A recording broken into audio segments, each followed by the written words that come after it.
So this is what we were doing in the last class. So I've told you that there is an easy way to open a file and put it inside the array. That is the file followed by the name of the file. If you want to put that content of the file into a string, then we have a function file get content and specify the file name. So here in this example, there is a file, isn't that? There is a file going.txt in the current directory, and then I call the file followed by the name of this file, and it will be stored in the array, and I can use a for each every row within the number of rows, and then start printing it out. Let's look at one other example, and the other example is we have a string here, and the string, let's assume that this is the temperature that is measured within a city.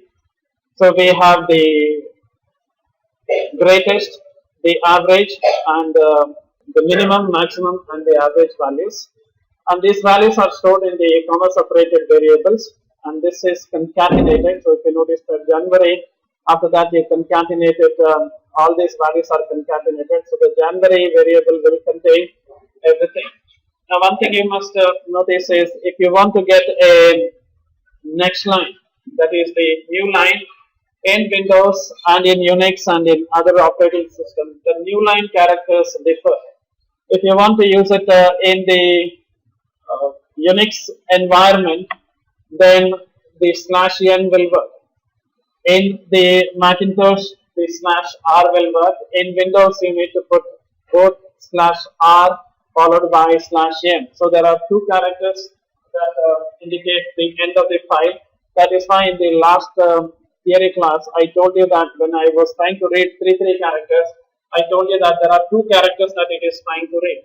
One is the /r, that is the carriage written, and the next one is the new line. Both has to be there in a Windows environment. That's the reason if you try to create a file for a Unix environment and if you try to read it on a Windows, the result will be slightly unexpected. The reason is the Windows system, when it tries to read the file, it expects 2 characters, whereas Unix expects a single character. Now let's assume that I have a string of characters here, and then I'm storing it in a file called as averages.txt, and the way in which I do is the name of the file followed by the string that I want to store. If you want to retrieve it back, you can retrieve it. So the string is already stored within the file called as averages.txt. If you want to open this file, specify the name of the file and then use a simple for loop to get the values. So we have high, low, and the average values being stored here, and this has been emphasized by using the strong key. So this is how we'll be able to read it back. The other simplest one is you just get the file content into a string and then show it onto the screen. It's simple as that. So whenever you try to read it using the file get content, it's going to read it as a string. If it is just a file, it's going to read it like an array. So here I have a string, very lengthy string, and this string is put into a file called as weather.txt. And if I want to read that thing, I have to just say file get content weather.txt. You will notice one thing, that both of them does not use the fopen or fclose, this kind of functionalities. These both the functions automatically open the file, and after their usage they will close the file. So you don't have to bother about a file handle when you are using these functions. There is other function that is called as a read file, which is used to read the content and directly display it onto the screen. So if you just say read file weather.txt, it will read it and then dump it onto the screen, and that is it will send it directly to the user. Like your C program language, we have the other functions like getC, getS, getCSV. These are same like that of a C program. So I'm not going to waste my time in explaining each and every one of them. getC will read one character and move the internal pointer by one position. getS will read one string specified by the length and move the internal pointer by this many length. So if you call the get C one after the other, every time you call get C, you will get a new character within the file until you reach the end of the file, wherein it returns a false. The same thing is true. Get S will try to read the length that you have specified. If you say 50 bytes, it's going to read at a time 50 bytes until you run out of bytes. The get SS, the difference here is if you are reading a XHTML file, it will strip out the tags which are there in the XHTML, like the open bracket, and close brackets of your XHTML. Like if you are using a paragraph tag, a bold, italic, this kind of tag, it will strip out those tags and just give you the content. The other one that is of use is this fread that will read the length specified by the length. And if you want to get a line, you can use string get line. This is used to read the line. Now these functionalities, even though when you try to go through these functions, you may find that what's the use of it. There are a lot of use for these functions. Like sometimes you may have to store a file temporarily on the hard disk and then transfer it to a database or transfer somewhere else. For example, your own senior student is doing one project wherein she is doing some work on biological, it's not biological, it's a chemical structure. That structure, first when she told that it was an image file. Then later, when it was opened, we found that it is not an image file, it's actually a text file that is getting stored. And she wanted to store that thing onto a database and retrieve it back as a full file to a database and retrieve it back. So these chemistry people, what they are doing is they have one model, they put it in the database, retrieve that model, modify it, and then they want to put it back again. So this is wherein it was not possible. She tried to put it like a byte string, and when she tried to retrieve it back, it was not possible. Later, the option there was to store it as a text file in the temporary location of the server, and then transfer that text content into a varchar field, and then retrieve it back. So she's trying to do that thing. I don't know whether she succeeded it or not. So when sometime she was doing again in the PHP project, or we were kind of information. So when you try to use these functions, when in real life there are a lot of scenario wherein you will have to handle the files. Sometimes you may have to update a file on your own on the request of the user, or sometimes you may have to delete, move, and so on and so forth. So this is a useful thing. When you just look into these methods, you may find that they are really boring, but there is a lot of use whenever we use this file handles or the file handling functionalities. A lot of the time they are in use in various scenarios. Let's come back to this one, and that is reading the files incrementally. Now all these things that you are trying to use over here requires you to open this file before they have been used up, and close after they are being when your work is completed. Let's look at an example of getS. So the same averages text file is there. We use the getS and we try to get the value. Now in the previous example, if you notice there, when I said file underscore get or file underscore read or something, if it is starting from file underscore something, you don't have to exclusively open and close the files. Whereas if it is just fgets, fc or anything, you will have to use this file open function, and finally you have to close this handle. It is required. So here this file is open in the read mode, and I get a string, the full length string, and then I start showing it over here. Now when this line is read, it's going to read only one line at a time. That is why there is a while loop that continuously reads the next line, and so on. So every time this is you are reading the first line here. After that, for the remaining while loop until the end of this particular file, this is continuously read. That means every time this while loop gets executed, you are reading one line. So you read one line at a time and then show that content into the to the user. So this is what you are doing. This one is in strong, so you see that day and this appears in strong. The count of lines which are there. So this is how it has been done. Let's go to the next one. How you write it back to a file? There are two easy methods. One is the file put content. Something that starts with the file, you don't have to use fopen or fclose because it will automatically take care. If it is starting from fwrite like this, then you may have to go for opening and closing exclusively. So if it is starting from file, that means you are free to just open the file and leave it. So this is what I told you. When you try to write a file, if you want a new line in Unix environment, use /n. If it is a Macintosh, use /r for the carriage written.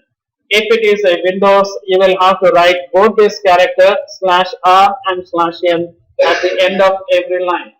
/r and /n together means a new line in Windows, whereas /n means a new line in Unix, /r means a new line in Macintosh system. So if you have saved a file in Windows with /r and /n, you will have problem when you try to read in the Macintosh because Macintosh will, Unix, because Unix will read /r and then it will consider the remaining line as the new line. Whereas Macintosh will stop at /r and it will then consider /n as a new line altogether. So that /n will be taken to the next line and you will have some problem if you try to save it in one operating system and then transfer it to the other operating system. Let's look at the file put content. It's a simple, you specify the name of the file, you specify the string that you want to use it, and you specify the options.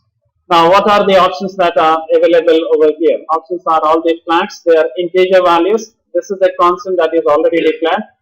If you say use include path, there is a file in PHP called as php.ini, which has a configuration of the PHP.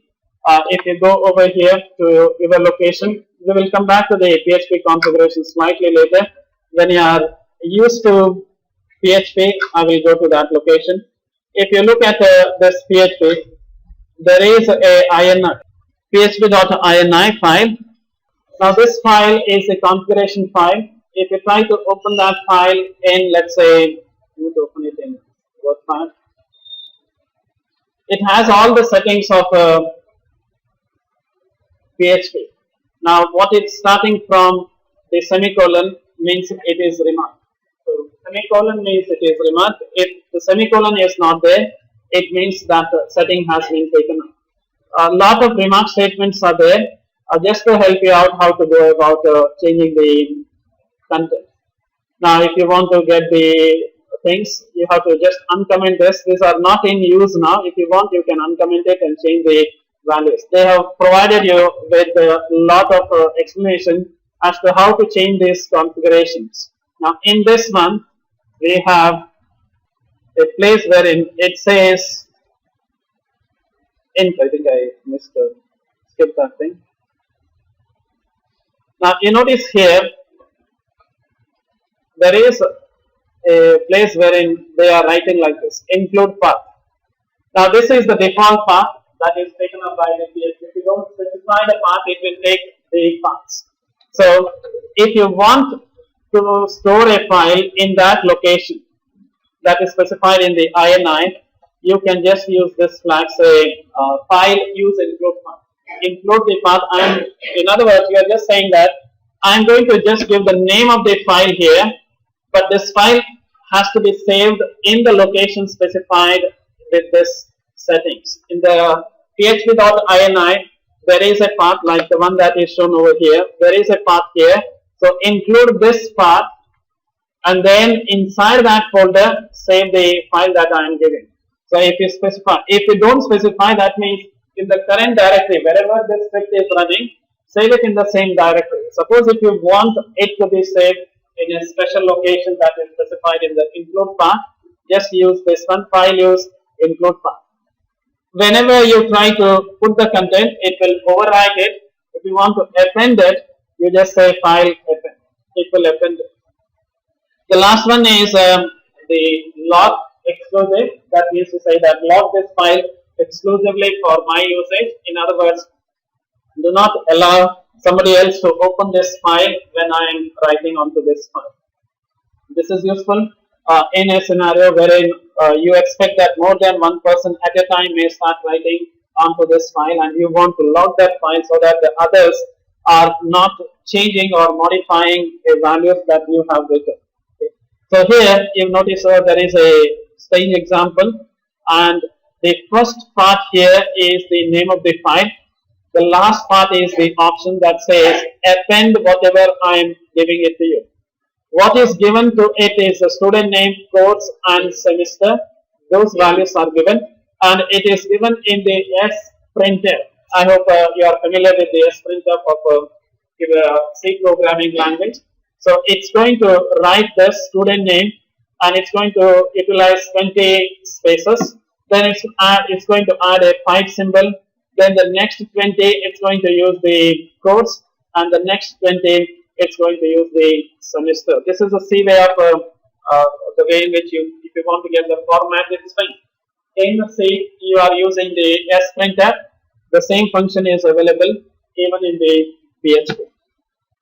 So let's look at a simple example. I have the names of all the batsmen here, and then I want to store them in a file. So I have the file name called as batsman.txt. So I'm going to take this string batsman, and I'm going to put it in this particular file. When you put the content into the file, it's going to return how many bytes it has written. If it has written a 0 byte, that means it was not able to write to a file. So whenever you call this particular function, or you just check how many bytes it has written. If it has written a 0 byte, that means it failed to write, and you can then say that it was not possible to write. If the size is more than 0, that means it wrote something onto a file, and you can assume that something was written to a file. So always when you try to use it, cross-verify whether the result of this particular function call is greater than 0. If it is equal to 0, that means that function call has failed. The next one is your printer, which you are familiar. Your C program, your printer is working here. You specify the file handle. You specify the format in which the content has to be written. For example, assume that you have a file called as data.txt. You open this file, and then I want to store like 4-digit year followed by a dash, 2-digit month followed by a dash, and 2-digit day value. So I'm formatting it like 2014-02, like if you want to write like this. This is going to appear like this, 2014-02 dash, let's say 19. So this is how it's going to appear: 4-digit, the integer or decimal, 2-digit decimal, and a 2-digit decimal. So this is going to put it here. This is going to This is going to come here, and the other one is going to come here, and the last one is going to come here. Entire content will be placed inside the file that was opened in here. So in other words, it's going to put it into this file. So simple as that. The next one is how do you incrementally write it. If you want to continuously add new things to the existing file, use fwrite. Again the same thing, fwrite will return a value. If nothing has been written, it's going to return a value 0 that can be used to cross-verify whether the write was successful. So let's assume that I have a file called as start.txt. There is no space here. So log file, I open it in the append mode, and then I start specifying the value. Now this one, I'm going to come back to those variables, server variables. Now the first one says user agent. Now if you want to know which browser is being used by the client, are they using Internet Explorer, are they using the Firefox, or are they using the Chrome or anything, you can just ask the PHP to give these values. Whenever your browser sends a input to the web server, it's going to give in the HTTP header. You know, HTTP header has two parts. HTTP packet has two parts. One is the header, other one is the data. The header contains the name of the browser, like Internet Explorer or the Firefox or the other browser, whichever browser they are using. If you want to get that information, you can just ask the PHP, give me the HTTP user agent, and it will be available in the global variable, that is the $_server. This variable will contain those values. If you want to get any other specific information about the user, like their IP addresses, you can get them directly. You don't have to write any function. PHP will automatically provide that. Now, the other one that is being used in this example is the referrer. Now, referrer indicates which was the page that the browser is requesting. Now, this is not a guaranteed version, so all browser will not send that information in the header. There are few browsers which will do it, so this part is not guaranteed, whereas this part is guaranteed. Every browser will send the user agent information, but not every user agent will send that information to you. But if it is sending, you can use it. That is why I am just verifying whether that value is already set. If it's set, then I use it. If it is not set, then I can't use it. So this one is guaranteed to be there. So I don't have to check whether server underscore HTTP underscore user agent is there or not, because it will be there. This may be there, it may not be there. So I can't directly use these values. So you will have to verify whether that value is sent by the client. If it is not sent, you can't do anything. If it is sent, you can use it. Now, what is done over here is you have the user details that has the user browser name as well as the page the user is requested. It is stored in a variable called as user detail. Now, if you want to write that information, you just use fwrite. Remember, it takes the file pointer, and the file pointer is you are opening a log file in the append mode, and you write that information with it. Once you write it, internally within the file, if this is a file, there will be internal pointer.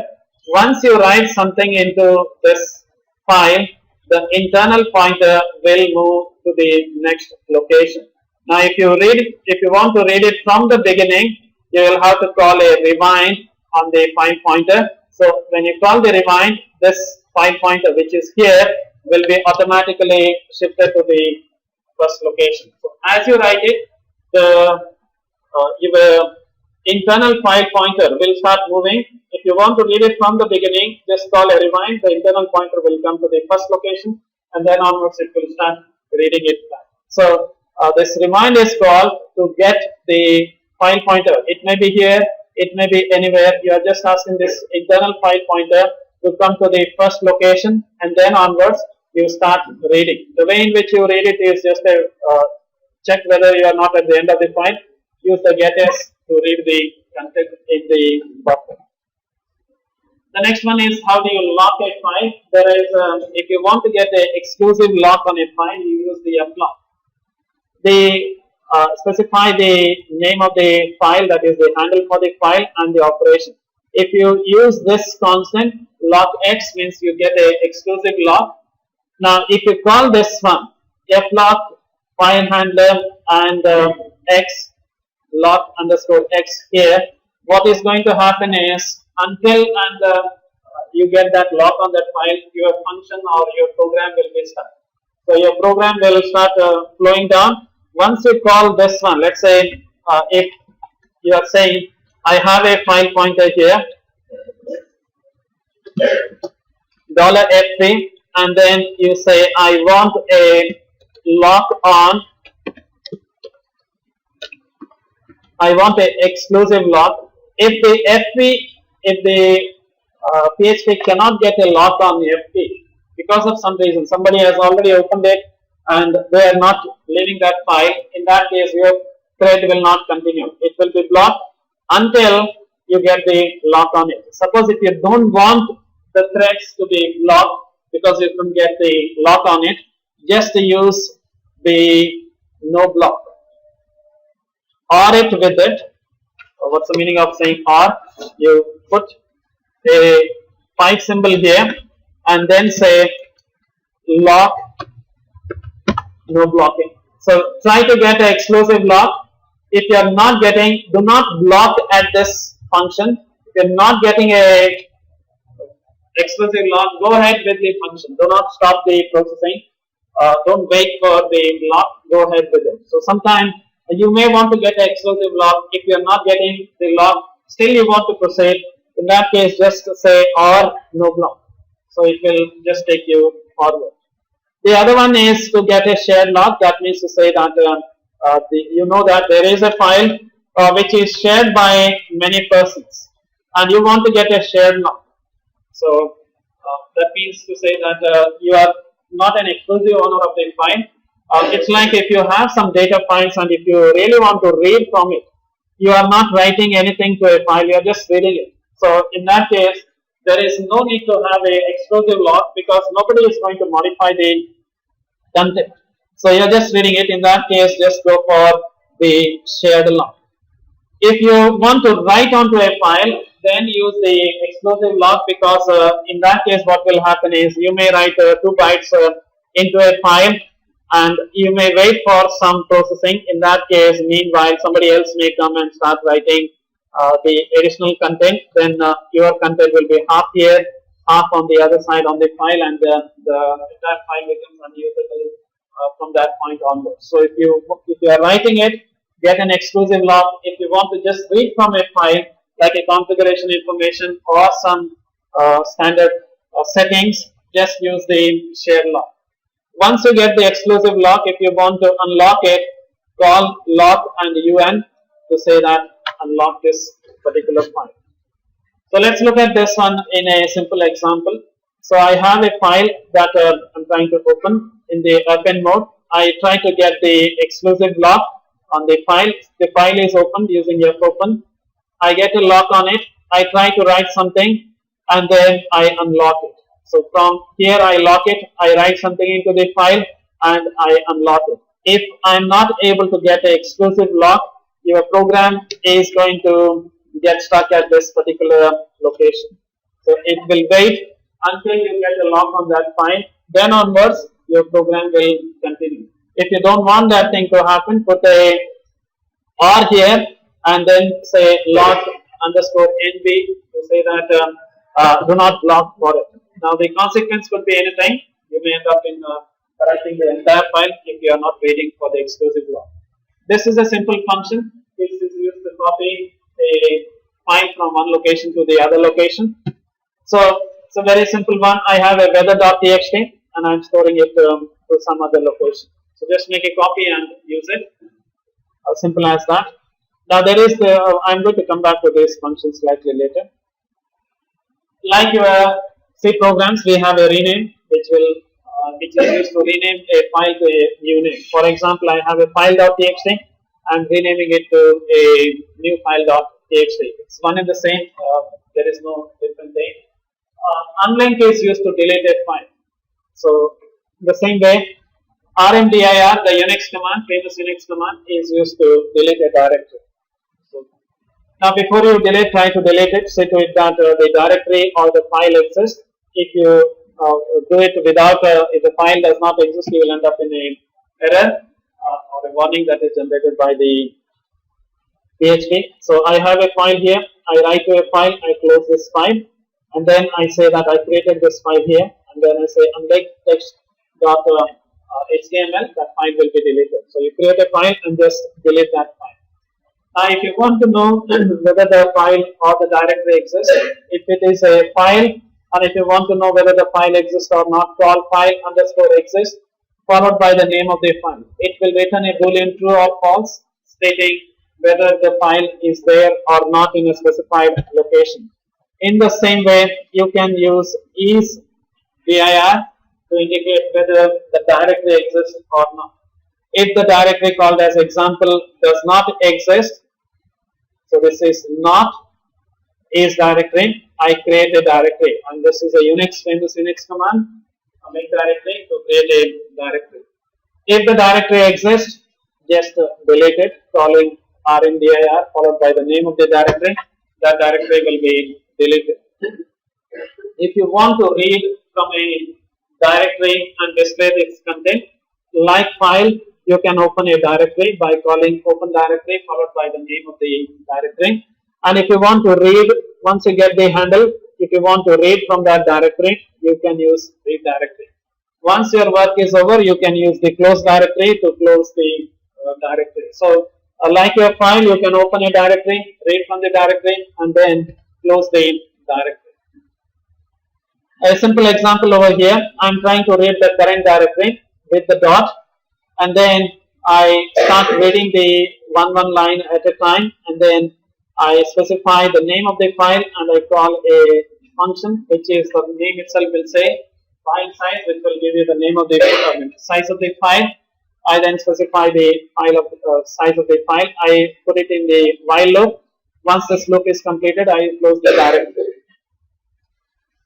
I have already talked about this function. Each directory will check whether the directory exists or not. This will return boolean true or false depending upon whether the file of the directory exists or not. Each file returns whether the file exists or not. Again, boolean value. Then the other functionalities like is readable. So when you try to read a file, is it possible for you to read it? Now this problem of reading will come only in the Unix environment, wherein you can exclusively give a permission read, write, and execute using the chmod function. The Windows, these things will not come into picture. So you are just asking, is it possible for me to read? If it is there, you just use it. Now you may say that why do you have to use this particular thing? Now when a particular user has logged in, and if the user is trying to read a file, are you allowing the user to read or not? It depends on the permission that is provided. For example, you may have configuration information, or you may have some password file, and you do not want anybody, a hacker, to read the content. In that case, you can say for some users it is no reading. In that case, when you call this is readable, it's going to return a false. In the same thing, is writable is used to whether it is possible to read or write onto this. Again, we have the chmod, that is the same Unix functionality that you have. You can set the permissions like Unix permission. So chmod, the file pointer, the name of the file followed by the again, if you are not aware of this Unix system, this is 4 to 1. Now what is this 4 to 1 is, it has to do with the 2 to the power, 2 to the power, 2 to the power. So this is 2 to the power 0, 2 to the power 1, and 2 to the power 2. So 3 values are being used. This is the read. 4 means, number 4 means it is read. The next one is write. The last one is execute. Okay. So if the value specified here is 6, 6 means it is 4 plus 2, that's going to be 6. That means you have the read and write permission, but you don't have the execute permission. So the first one is the owner, the second one is the group, the third one is for the others. So owner has the read and write permission. In this case, owner has the read and write permission, others have only group and the others. That is, the rest of the world has a read permission only. Here owner has all the permissions, the others have 4 plus 1 permission, that means read and execute.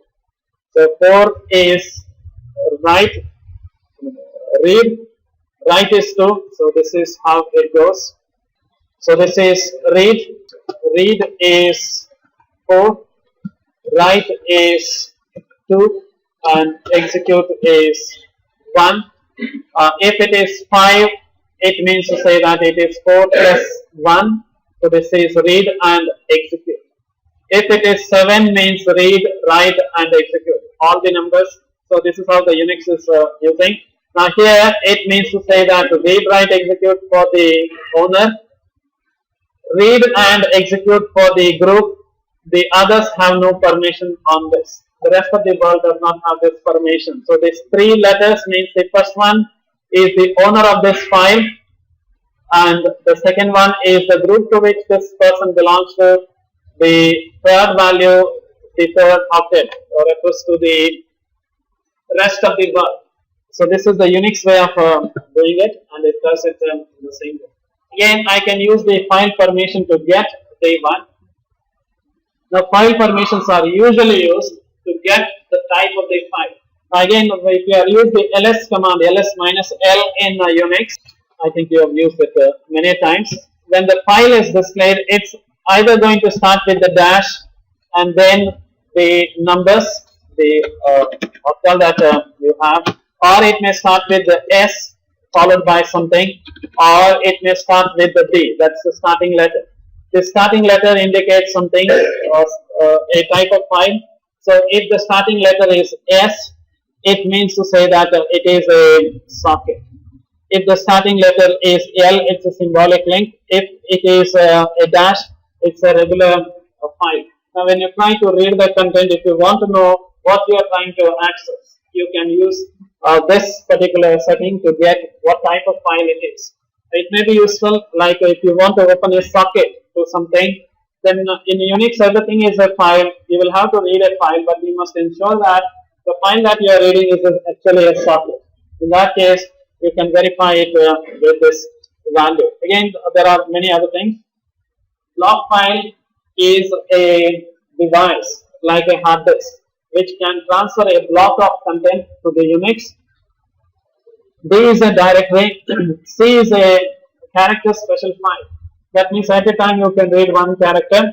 One of the simplest example for character special file is your keyboard. From the keyboard you can read one character at a time. In Unix, keyboard is represented like a file. Anything and everything is a file. You are writing, if you want to write to a hard disk, you are writing to a block device like HDD, HDD1 and so on and so forth. These are the Unix thing. If you want to use the pipe, you can use the pipe symbol, and then if it is not known, if it is not in this one, you just say that it is unknown file, and the rest the user can do anything. Open directory is used to, I've already told you to open the directory. Now if it fails, it's going to return a false, and it's going to return a warning to you saying that the directory does not exist. Read is to read the content, and close is to close the directory. Again, one more example. You open a directory, you read the content of the directory, and then close the directory. This function is already used by you in the previous class, in the lab. This is a very simple function which does not require you to exclusively open a handler and then close it, and that is the scan directory. Scan directory is used to get the content of the directory. You can get the content in the ascending order, descending order, or in the order that is given by the operating system. So, if you say in the ascending order, it's going to read the content in the ascending order. In case of Unix, it is you have the sorting option and the options. You can use the same, or you can use this. For example, here 1 means in the descending order, 0 means ascending order, none is 3. So the same directory is being read, and it is put into a array. You have done this one in this example in your lab, wherein I try to show the content of photographs of the user. So the first one is the dot, second one is dot dot. This is in the ascending order. Then BFS. If you say :1, it means it's in the descending order. So you can get it in the ascending order, descending order. The next one is to create a directory. Make directory. If you create a directory, like a default, it's going to take. Whenever you are using when you are trying to upload a file, you use the superglobal files, and you have already used this one to read and write a file onto this from your user. So how do I forward a file to a web server? I have to create a form, and the form must have a post method, and the encryption type must be multi-part form data. So this must be there. The method must be post. It will not send it in the get method. It's not possible to forward a file, an attached file in the get method. So the method must be post. The encryption must be multi-part form data. The action is wherever you want to send it, and the control that is used to send the file is the input. Name of type of it is the file. So if you say input, the type is text, it's going to be a text box, but I want the type to be a file. So if you use this one, it's going to show you this thing, that is choose a file, and the other one is the same submit button. This name is required on the server. So whatever name you give for that control, whatever name that you give to this button, that is this input type file, is the one that has to be used in the superglobal. So if you say this as upload file, you have to use the same word. If you call this as user file, you have to use the same word here, and the file will not be available under the superglobal post. So do not try to expect a file to appear in this. The file will not be available here. This will not give you the file. The file is given by a special superglobal and underscore file. It's available only in that. If that file is not available with the post method, even though you are using a post method, that is not available with the post. PHP will not give you inside the $_ post superglobal. Now I have used the name here for this button. I have used the name user file. If you use anything, it's case sensitive. Use the same thing with the underscore files. So underscore files, this name must be same as the name that you have given for your input, that is this button. Then you have an option, name is the name of the file that the user has it. So in my desktop, whatever name I have it, so my photo.jpg, that is the name, that is from the user. This is the place where the server has stored. This name is the name with which the server has stored it. So what's the meaning of it? As a user, I have a photograph called as my photo.jpg. This is the one. I'm going to upload this file to the server. So on the server, it's going to store this file. This PHP is going to store this file with the temporary name. That is the name that it is given. So this is the name with which the file is stored on the server. So your PHP code is going to run on the server. So don't expect this file to be available here. So this file is there on the client machine. That is on your client machine. On the server, it is this name. Okay. So if you want to copy that file, if you want to do anything with the file, this is the name that the server has given. In other words, when the file was uploaded to the server has stored this file in a temporary location, and it has given the name, whatever name it has given, you can get that name with the underscore temp. It's not the same name. The name is chosen by the server. So when the file is given to the server takes it, stores it in a temporary location and gives it a name. That's the name. If you want to copy that file, use that name with which it is temporarily stored on the server. If you try to use the name that is given by the user, the server says that I don't have that file with me. So when the file is saved, a simple example, your client might have had a file called as xyz.jpg. Now when it is stored on the server, the file is stored with maybe say temp.txt. Now, if you ask the server, give me this xyz.jpg, it says I don't know anything about xyz.jpg.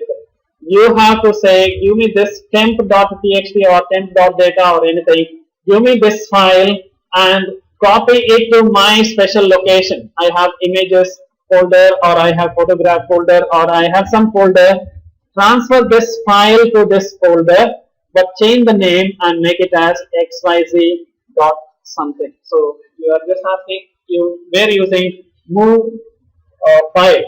The one method that you have used is move file. When you are moving the file, what you are saying is the temporary file is there. Get that file, put it into this location, but rename the file. I don't want you to call it as temp.data or temp.txt. Give the name that was given by the user. So this is what you are doing. What are the other things that you can get? You can get the size of the file. You can get the type of the file. You can get the error, whether there is an error when it is answered. Always verify whether there is an error before start using the file.